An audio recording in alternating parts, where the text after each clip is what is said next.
16 মাসের বিরতি, এরপর আন্তর্জাতিক ক্রিকেটে ফিরেছেন নভেম্বরের শেষ সপ্তাহে।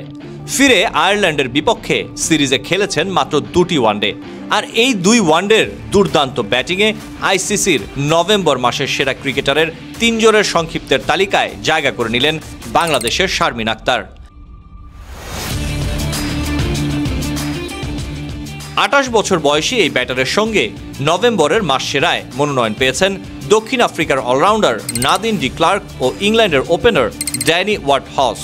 এছাড়া ছেলেদের ক্রিকেটে মাস সেরায় মনোনয়ন পেয়েছেন ভারতের জশপ্রীত বুমরা, পাকিস্তানের হারিস রৌফ ও দক্ষিণ আফ্রিকার মার্কো ইয়ানসেন।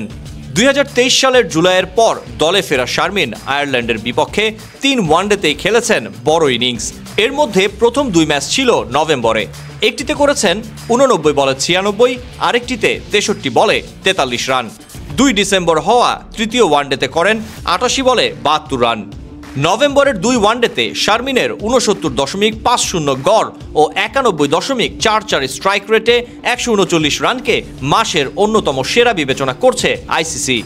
সেরা নির্বাচনে জুরিদের পাশাপাশি দর্শকদের ভোটও বিবেচনায় নেওয়া হয়। আগ্রহীরা আইসিসির ওয়েবসাইটে গিয়ে ভোট দিতে পারবেন। বাংলাদেশের নারী ক্রিকেটারদের মধ্যে এখন পর্যন্ত একজনই আইসিসি মাস সেরা পুরস্কার পেয়েছেন। 2023 সালের নভেম্বরে পুরস্কারটি জিতেছিলেন বাঁহাতি স্পিনার নাহিদা আক্তার।